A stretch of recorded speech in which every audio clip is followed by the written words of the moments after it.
ओम नमः शिवाय। भारत माता शिवशक्ति अवतार सत्य गीता मुरಳಿ ಓಂ ಪಿತಾಶ್ರೀ ಶಿವಬಾಬಾರವರ ನೆನಪಿದೆಯೇ? ಮುರಳಿಯ ದಿನಾಂಕ 14/10/2025. ಪ್ರಾತಃ ಕ್ಲಾಸ್ ರಿವೈಸ್ ಕೋರ್ಸ್ 25/5/1968. ಓಂ ನಮಃ ಶಿವಾಯ. ಮಧುರ ಮಕ್ಕಳೇ, ಶಿವನ ದೇವಾಲಯದಲ್ಲಿ ಶಿವನನ್ನು ಅವಶ್ಯವಾಗಿ ಬಾಬಾ ಎನ್ನುತ್ತಾರೆ. ಆದರೆ ಜ್ಞಾನ ಯಾವುದೂ ಇಲ್ಲ. ಈಗ ನಿಮಗೆ ಜ್ಞಾನ ಗೊತ್ತಾಗಿದೆ, ಅವರು ಶಿವಬಾಬಾ ಎಂದು. ಅವರ ಈ ಚಿತ್ರವಿದೆ.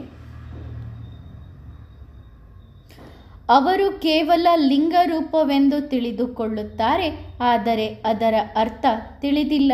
ಲಿಂಗದ ಮೇಲೆ ಹೋಗಿ ಲೋಟ ನೀರು ಸುರಿಯುತ್ತಾರೆ. ಓಂ ನಮಃ ಶಿವಾಯ. ಯಾವಾಗ ಓಂ ಶಾಂತಿ ಹೇಳುತ್ತಾರೆ, ಆಗ ಎಷ್ಟು ಉಲ್ಲಾಸದಿಂದ ಹೇಳುತ್ತಾರೆ. ನಾವು ಆತ್ಮ ಶಾಂತ ಸ್ವರೂಪ.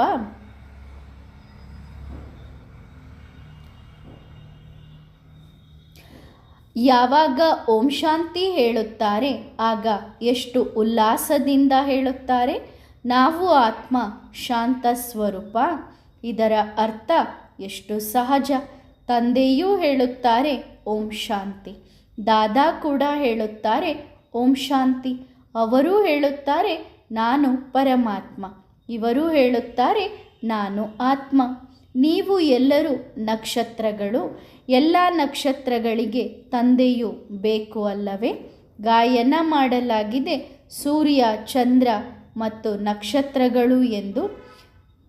ನೀವು ಮಕ್ಕಳು ಅತ್ಯಂತ ಭಾಗ್ಯಶಾಲಿ ನಕ್ಷತ್ರಗಳು. ನಿಮ್ಮಲ್ಲಿಯೂ ನಂಬರ್ ವಾರ್ ಹೇಗೆ ರಾತ್ರಿ ಚಂದ್ರನು ಹೊಳೆಯುತ್ತಾನೆ, ನಂತರ ನಕ್ಷತ್ರಗಳಲ್ಲಿ ಕೆಲವು ಮಂದ, ಕೆಲವು ಪ್ರಕಾಶಮಾನವಾಗಿರುತ್ತವೆ, ಕೆಲವರು ಚಂದ್ರನಿಗಿಂತ ಮುಂದೆ ಇರುತ್ತಾರೆ.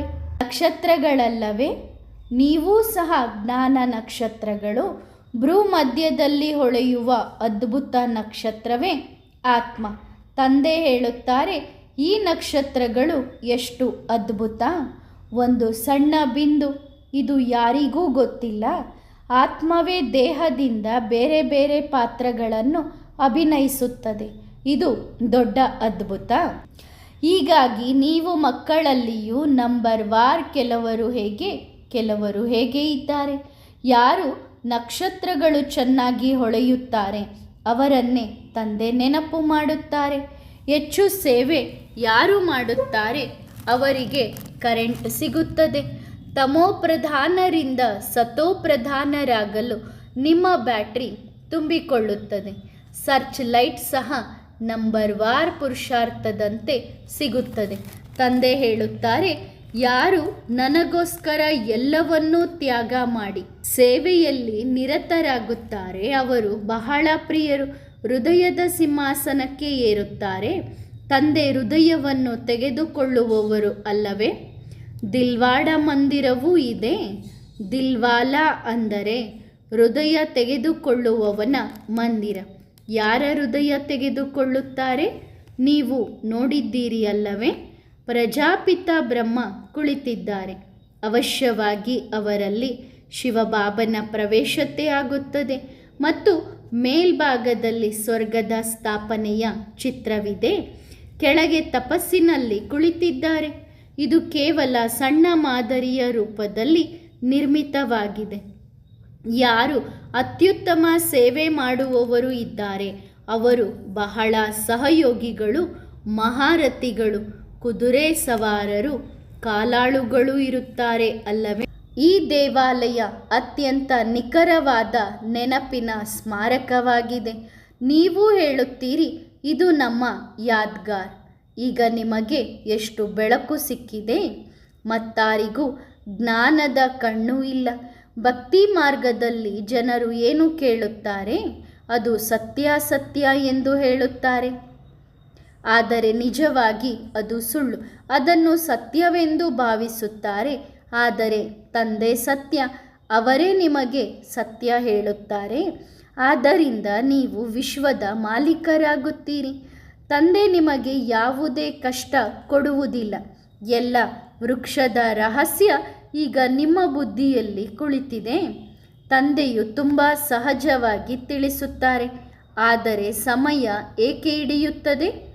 ಜ್ಞಾನ ಅಥವಾ ಆಸ್ತಿ ಪಡೆಯಲು ಸಮಯ ಬೇಕಿಲ್ಲ, ಆದರೆ ಪವಿತ್ರರಾಗಲು ಸಮಯ ಬೇಕಾಗಿದೆ. ಮುಖ್ಯವಾದುದು ಯೋಗ ಯಾತ್ರೆ. ಇಲ್ಲಿ ನೀವು ಬಂದಾಗ ಯೋಗದ ಯಾತ್ರೆಗೆ ಹೆಚ್ಚು ಗಮನ ಇರುತ್ತದೆ. ಮನೆಯಲ್ಲಿ ಅಷ್ಟು ಯೋಗ ಆಗುವುದಿಲ್ಲ. ಇಲ್ಲಿಯೂ ನಂಬರ್ ವಾರ್ ಇದ್ದಾರೆ. ಕೆಲವರು ಇಲ್ಲಿ ಕುಳಿತು ಬುದ್ಧಿಯಲ್ಲಿ ನಶೆಯಲ್ಲಿರುತ್ತಾರೆ. ನಾವು ಮಕ್ಕಳು, ಅವರು ತಂದೆ. ಬೇಹದ್ದಿನ ತಂದೆ ಮತ್ತು ನಾವು ಮಕ್ಕಳು ಕುಳಿತಿದ್ದೇವೆ.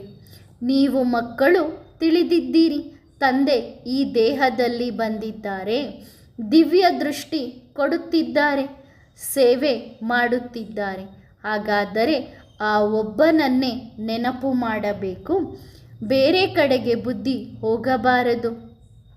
ನಾನು ಇಲ್ಲಿ ಬ್ರಾಹ್ಮಣಿಯನ್ನು ಕುಳ್ಳಿರಿಸುತ್ತೇನೆ ಅಂದರೆ ಅವರು ಪೂರ್ಣ ವರದಿ ಕೊಡುತ್ತಾರೆ ಎಂದು. ಯಾರ ಬುದ್ಧಿ ಹೊರಗೆ ಹೋಗುತ್ತದೆ, ಯಾರು ಏನು ಮಾಡುತ್ತಾರೆ, ಯಾರಿಗೆ ಮಾಯೆಯ ತೂಕಡಿಕೆ ಬರುತ್ತದೆ, ಇದನ್ನು ಅವರು ಹೇಳುತ್ತಾರೆ. ಮೊದಲಾದರೆ ಹೀಗೆ ಮಾಡಿದಾಗ ಬಾಬಾ ಅವರನ್ನು ಮುಂದೆ ಕೂರಿಸುತ್ತಿದ್ದರು. ಈಗಲೂ ಆ ಯೋಚನೆ ಬರುತ್ತದೆ, ಮತ್ತೆ ಹೀಗೆ ಮಾಡೋಣ ಎಂದು. ಆದರೆ ಅವರ ಗಮನ ಬದಲಾಗದಿರಲಿ, ಅವರಿಗೆ ಗೊಂದಲವಾಗದಿರಲಿ ಎಂದು ಬಿಡುತ್ತೇನೆ. ಯಾರು ನಕ್ಷತ್ರಗಳು ಚೆನ್ನಾಗಿ ಸೇವೆ ಮಾಡುತ್ತಾರೆ ಅವರನ್ನು ನೋಡುತ್ತಾರೆ. ತಂದೆಯ ಪ್ರೀತಿ ಇದೆಯಲ್ಲವೇ? ಸ್ಥಾಪನೆಯಲ್ಲಿ ಸಹಯೋಗ ಕೊಡುತ್ತಾರೆ. ಬೇಹದ್ದಿನ ಕಲ್ಪದಂತೆಯೇ ಮಾಡುತ್ತಾರೆ. ಈ ರಾಜಧಾನಿ ಸ್ಥಾಪನೆಯಾಗುತ್ತಿದೆ, ಅನೇಕ ಬಾರಿ ಸ್ಥಾಪನೆಯಾಗಿದೆ. ಇದು ಡ್ರಾಮಾದ ಚಕ್ರ ತಿರುಗುತ್ತಿರುತ್ತದೆ. ಇದರಲ್ಲಿ ಚಿಂತೆ ಬೇಡ. ತಂದೆಯ ಜೊತೆಗೆ ಇದ್ದಾಗ ಅವರ ಸಂಘದಿಂದ ಅವರದೇ ಬಣ್ಣ ತಾಗುತ್ತದೆ, ಚಿಂತೆ ಕಡಿಮೆಯಾಗುತ್ತದೆ. ಎಲ್ಲವೂ ಡ್ರಾಮಾ ಮಾಡಲ್ಪಟ್ಟಿದೆ. ತಂದೆ ಮಕ್ಕಳಿಗಾಗಿ ಸ್ವರ್ಗದ ರಾಜ್ಯವನ್ನು ತಂದಿದ್ದಾರೆ. ಕೇವಲ ಹೇಳುತ್ತಾರೆ, ಮಧುರ ಮಕ್ಕಳೇ, ಪತಿತರಿಂದ ಪಾವನರಾಗಲು ತಂದೆಯನ್ನು ನೆನಪು ಮಾಡಿರಿ. ಈಗ ಹೋಗಬೇಕಾಗಿದೆ ಮಧುರ ಮನೆಗೆ. ಅದಕ್ಕಾಗಿ ನೀವು ಭಕ್ತಿ ಮಾರ್ಗದಲ್ಲಿ ತಲೆ ಹೊಡೆದುಕೊಳ್ಳುತ್ತೀರಿ, ಆದರೆ ಯಾರೂ ವಾಪಸ್ ಮನೆಗೆ ಹೋಗುವುದಿಲ್ಲ. ಈಗ ತಂದೆಯನ್ನು ನೆನಪು ಮಾಡಿರಿ. ಸ್ವದರ್ಶನ ಚಕ್ರ ತಿರುಗಿಸಿರಿ. ಆಲ್ಫ್ ಮತ್ತು ಬೇ, ತಂದೆ ಮತ್ತು ತಂದೆಯ ಆಸ್ತಿ. ತಂದೆಯನ್ನು ನೆನಪು ಮಾಡಿರಿ ಮತ್ತು 84 ಜನ್ಮಗಳ ಚಕ್ರವನ್ನು ನೆನಪು ಮಾಡಿರಿ. ಆತ್ಮನಿಗೆ ಈಗ 84 ಜನ್ಮಗಳ ಚಕ್ರದ ಜ್ಞಾನವಿದೆ. ರಚಯಿತ ಮತ್ತು ರಚನೆಯ ಆದಿ ಮಧ್ಯ ಅಂತ್ಯ ಯಾರಿಗೂ ಗೊತ್ತಿಲ್ಲ. ನಿಮಗೆ ಗೊತ್ತಿದ್ದರೂ ನಂಬರ್ ವಾರ್ ಪುರುಷಾರ್ಥದಂತೆ ಗೊತ್ತಿದೆ. ಬೆಳಗ್ಗೆ ಎದ್ದಾಗ ನಿಮ್ಮ ಬುದ್ಧಿಯಲ್ಲಿ ಇರಲಿ, ನಾವು 84 ಜನ್ಮಗಳ ಚಕ್ರ ಪೂರ್ಣಗೊಳಿಸಿದ್ದೇವೆ, ಈಗ ಹಿಂದಿರುಗಬೇಕು. ಆದ್ದರಿಂದ ತಂದೆಯನ್ನು ನೆನಪು ಮಾಡಬೇಕು ಮತ್ತು ಚಕ್ರವನ್ನು ನೆನಪು ಮಾಡಬೇಕು. ಆಗ ನೀವು ಚಕ್ರವರ್ತಿ ಆಗುತ್ತೀರಿ. ಇದು ಸಹಜ ಅಲ್ಲವೇ? ಆದರೆ ಮಾಯೆ ನಿಮಗೆ ಮರೆಸುತ್ತದೆ. ಮಾಯೆಯ ಬಿರುಗಾಳಿ ದೀಪಗಳನ್ನು ಕಂಪಿಸುತ್ತದೆ, ಅಂದರೆ ದೀಪವನ್ನು ಆರಿಸಲು ಪ್ರಯತ್ನಿಸುತ್ತದೆ. ಮಾಯೆ ಕೆಟ್ಟದು. ಮಾಯೆಗೆ ಶಕ್ತಿ ಇಷ್ಟಿದೆ ಎಂದರೆ ಅದು ಮಕ್ಕಳಿಗೆ ತಂದೆಯ ನೆನಪನ್ನು ಮರೆಸುತ್ತದೆ. ಖುಷಿ ಸ್ಥಿರವಾಗುವುದಿಲ್ಲ. ತಂದೆಯನ್ನು ನೆನಪು ಮಾಡಲು ಕುಳಿತಾಗ ಬುದ್ಧಿ ಬೇರೆಡೆಗೆ ಹೋಗುತ್ತದೆ. ಇದು ಎಲ್ಲವೂ ಗುಪ್ತ ಮಾತುಗಳು. ಎಷ್ಟು ಪ್ರಯತ್ನ ಮಾಡಿದರೂ ನೆನಪು ಸ್ಥಿರವಾಗುವುದಿಲ್ಲ. ಕೆಲವರ ಬುದ್ಧಿ ಚಂಚಲವಾದರೂ ಮತ್ತೆ ತಕ್ಷಣ ಸ್ಥಿರವಾಗುತ್ತದೆ. ಕೆಲವರು ತಕ್ಷಣ ಸ್ಥಿರರಾಗುತ್ತಾರೆ. ಕೆಲವರಿಗೆ ಎಷ್ಟೇ ತಲೆ ಕೆಡಿಸಿಕೊಂಡರೂ ಬುದ್ಧಿ ಸ್ಥಿರವಾಗುವುದಿಲ್ಲ. ಇದನ್ನು ಮಾಯೆಯ ಯುದ್ಧ ಎನ್ನುತ್ತಾರೆ. ಕರ್ಮವನ್ನು ಅಕರ್ಮವನ್ನಾಗಿಸಲು ಎಷ್ಟು ಶ್ರಮ ಪಡಬೇಕು. ಅಲ್ಲಿ ರಾವಣನ ರಾಜ್ಯವಿಲ್ಲ. ಆದ್ದರಿಂದ ಕರ್ಮ ವಿಕರ್ಮ ಆಗುವುದಿಲ್ಲ, ಮಾಯೆಯೇ ಇರುವುದಿಲ್ಲ ತಪ್ಪು ಕೆಲಸ ಮಾಡಿಸಲು. ಇದು ರಾಮನ ನಾಟಕ. ಅರ್ಧ ಕಲ್ಪ ರಾಮರಾಜ್ಯ, ಅರ್ಧ ಕಲ್ಪ ರಾವಣನ ರಾಜ್ಯ. ಹಗಲು ಮತ್ತು ರಾತ್ರಿ. ಸಂಗಮ ಯುಗದಲ್ಲಿ ಬ್ರಾಹ್ಮಣರೇ ಇರುತ್ತಾರೆ. ನೀವು ಈಗ ಬ್ರಾಹ್ಮಣರೇ ಅರಿಯುತ್ತಿದ್ದೀರಿ. ರಾತ್ರಿ ಪೂರ್ಣವಾಗುತ್ತಿದೆ, ಹಗಲು ಪ್ರಾರಂಭವಾಗುತ್ತಿದೆ. ಬೇರೆ ವರ್ಣದವರು ಇದನ್ನು ತಿಳಿಯುವುದಿಲ್ಲ. ಸನ್ಯಾಸಿಗಳು ಇತರರು ಏನೂ ಅರಿಯುವುದಿಲ್ಲ. ಇಲ್ಲಿಯೂ ಸಹ ಮನೆಗಳಲ್ಲಿ ವಾಸಿಸುತ್ತಾರೆ. ಅವರ ಶಿಷ್ಯರು ತಕ್ಷಣ ಮನೆಗಳ ವ್ಯವಸ್ಥೆ ಮಾಡುತ್ತಾರೆ.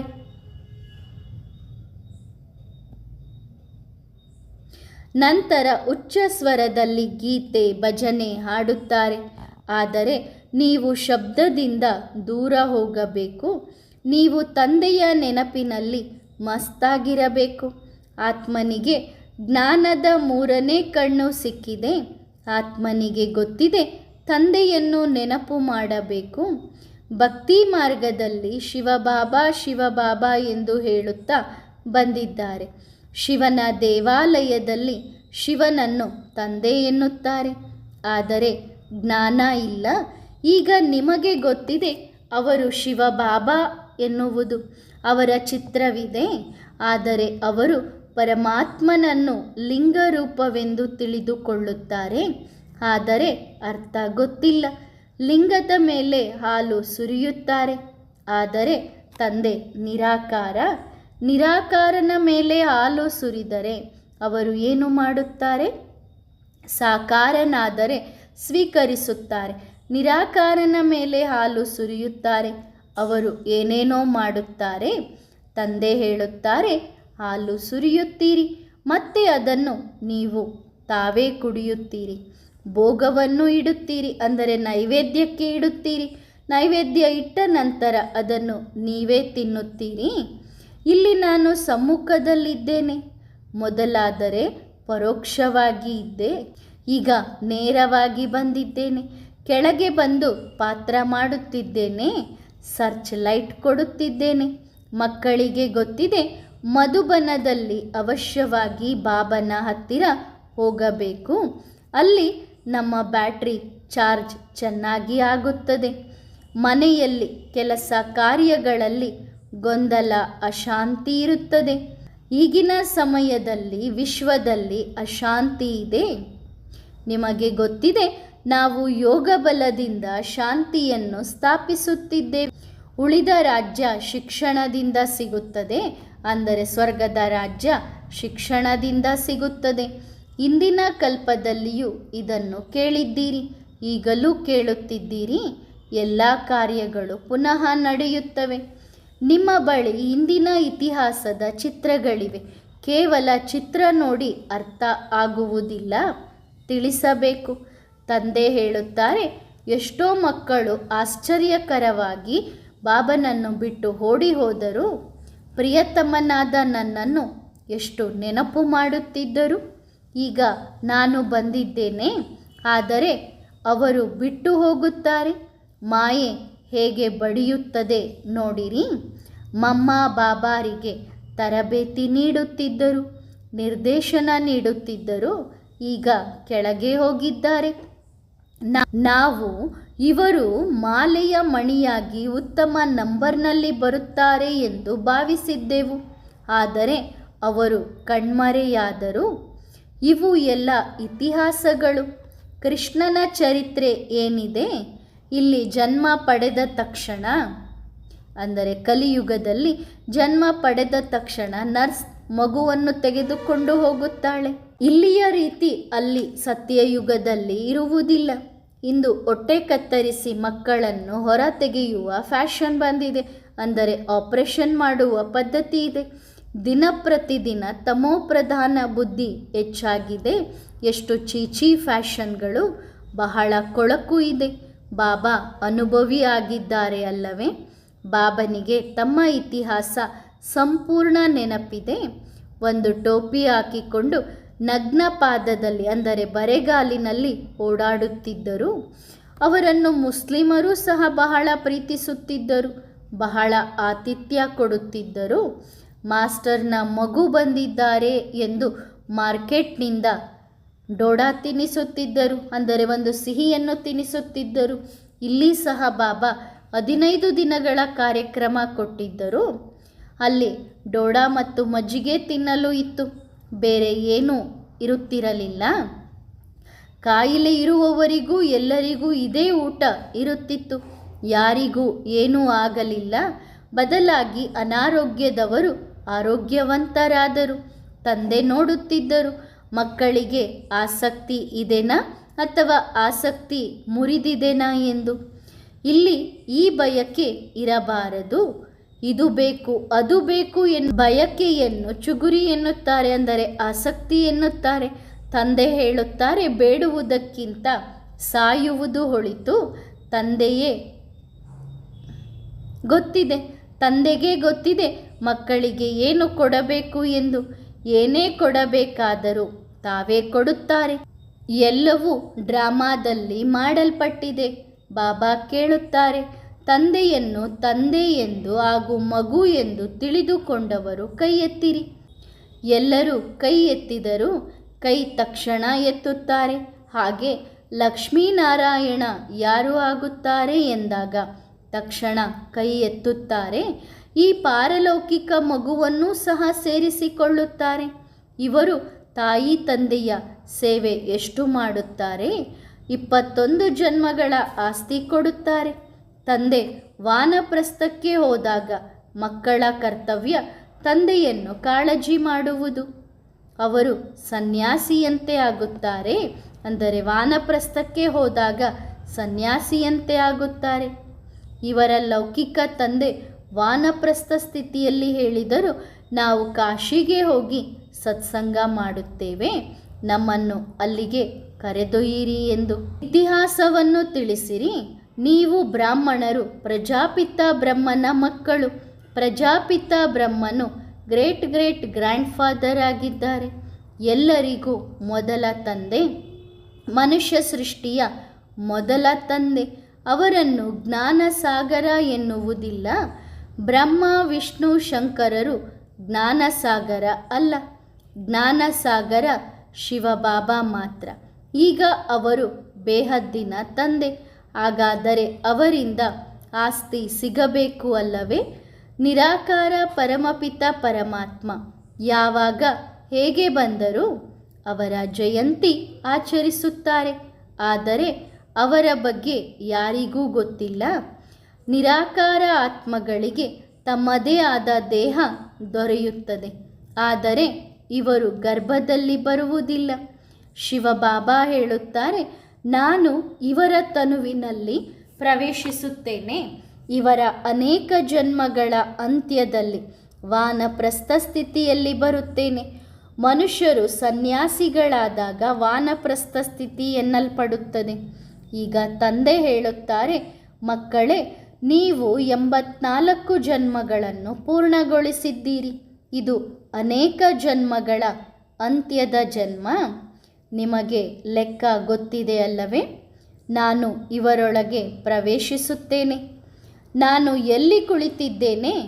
ಅವರ ಆತ್ಮ ಕುಳಿತಿರುವ ಜಾಗದ ಪಕ್ಕದಲ್ಲೇ ನಾನು ಕುಳಿತಿದ್ದೇನೆ. ಹೇಗೆ ಗುರು ಶಿಷ್ಯನನ್ನು ಪಕ್ಕದಲ್ಲಿ ಗದ್ದಿಗೆಯ ಮೇಲೆ ಕುಳ್ಳಿರಿಸಿಕೊಳ್ಳುತ್ತಾರೆ, ಹಾಗೆ ಅವರ ಸ್ಥಾನ ಇಲ್ಲಿದೆ. ನನ್ನದೂ ಸಹ ಇಲ್ಲೇ ಇದೆ.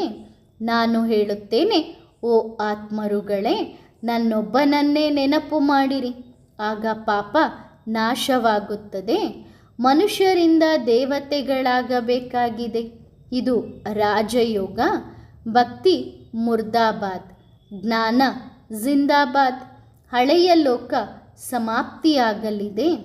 ಹೊಸ ಜಗತ್ತಿಗಾಗಿ ರಾಜಯೋಗ ಅಗತ್ಯ.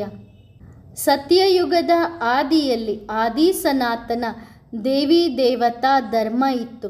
ಕಲಿಯುಗದ ಅಂತ್ಯದಲ್ಲಿ ಏನಿದೆ? ಅನೇಕ ಧರ್ಮಗಳು, ಆದರೆ ಆದಿ ಸನಾತನ ದೇವಿ ದೇವತಾ ಧರ್ಮ ಇಲ್ಲ. ತಂದೆ ಹೇಳುತ್ತಾರೆ, ನಾನು ಬಂದು ಆದಿ ಸನಾತನ ದೇವಿ ದೇವತಾ ಧರ್ಮದ ಸ್ಥಾಪನೆ ಮಾಡುತ್ತೇನೆ.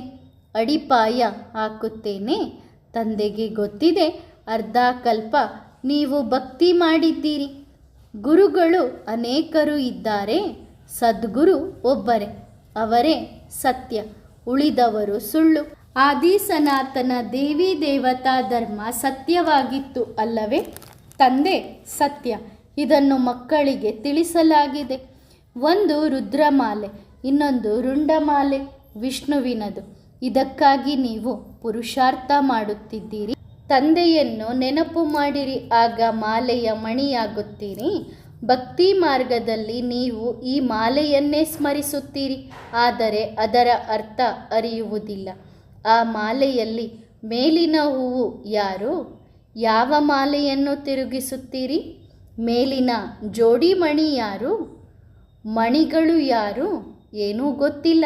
ರಾಮ ರಾಮ ಎನ್ನುತ್ತಾ ಮಾಲೆ ತಿರುಗಿಸುತ್ತಾರೆ, ಅರ್ಥ ಗೊತ್ತಿಲ್ಲ.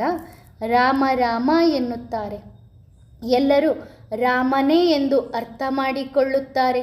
ಇದು ಸರ್ವವ್ಯಾಪಿಯ ಅಂಧಕಾರ, ಇದರಿಂದ ಹೊರಬರಬೇಕಾಗಿದೆ. ಮಾಲೆಯ ಅರ್ಥವೇ ಗೊತ್ತಿಲ್ಲ. 100 ಸಾರಿ ಮಾಲೆ ತಿರುಗಿಸಿರಿ ಎಂದು ಕೆಲವರು ಹೇಳುತ್ತಾರೆ. ಬಾಬಾ ಅನುಭವಿ ಅಲ್ಲವೇ? 12 ಜನ ಗುರುಗಳ ಅನುಭವ ಪಡೆದಿದ್ದಾರೆ, ನಂತರ ಬಿಟ್ಟರು. ಹೀಗೆ ಅನೇಕರು ಇರುತ್ತಾರೆ. ತಮ್ಮ ಗುರು ಇದ್ದರೂ ಬೇರೆಲ್ಲಿಗೋ ಹೋಗುತ್ತಾರೆ, ಆಗ ಅಲ್ಲಿ ಬೇರೆ ಅನುಭವ ಪಡೆಯುತ್ತಾರೆ. ಮಾಲೆಯನ್ನು ತಿರುಗಿಸುತ್ತಾರೆ, ಆದರೂ ಅಂಧಶ್ರದ್ಧೆಯಲ್ಲಿ ಇದ್ದಾರೆ. ಮಾಲೆ ತಿರುಗಿಸುವುದು ಪೂರ್ಣಗೊಳಿಸಿ ಹೂವಿಗೆ ನಮಸ್ಕಾರ ಮಾಡುತ್ತಾರೆ. ಶಿವಬಾಬಾ ಹೂವಲ್ಲವೇ? ಮಾಲೆಯ ಮಣಿಗಳು. ನೀವು ಅನನ್ಯ ಮಕ್ಕಳು ಆಗುತ್ತೀರಿ. ನಿಮ್ಮ ಸ್ಮರಣೆ ನಡೆಯುತ್ತದೆ. ಇವರಿಗೆ ಗೊತ್ತಿಲ್ಲ, ಅವರು ರಾಮ ರಾಮ ಎನ್ನುತ್ತಾರೆ.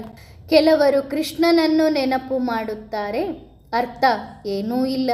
ಶ್ರೀಕೃಷ್ಣ ಶರಣಂ ಎನ್ನುತ್ತಾರೆ, ಆದರೆ ಕೃಷ್ಣ ಸತ್ಯಯುಗದಲ್ಲಿ ಇರುತ್ತಾನೆ. ಸತ್ಯಯುಗದ ಶ್ರೀಕೃಷ್ಣ ಶರಣಂ ಎನ್ನುತ್ತಾರೆ, ಆದರೆ ಕೃಷ್ಣ ಸತ್ಯಯುಗದ ರಾಜಕುಮಾರನಾಗಿದ್ದ. ಅವನ ಶರಣಾಗತಿ ಹೇಗೆ ಪಡೆಯಬಹುದು? ಶರಣಾಗಬೇಕಾದರೆ, ಶರಣಾಗತಿ ಪಡೆಯಬೇಕಾದರೆ ಅದು ತಂದೆಯ ಹತ್ತಿರ. ನೀವು ಮಕ್ಕಳೇ ಪೂಜ್ಯರಾಗಿದ್ದೀರಿ, ನಂತರ ಪೂಜಾರಿಯೂ ಆಗಿದ್ದೀರಿ.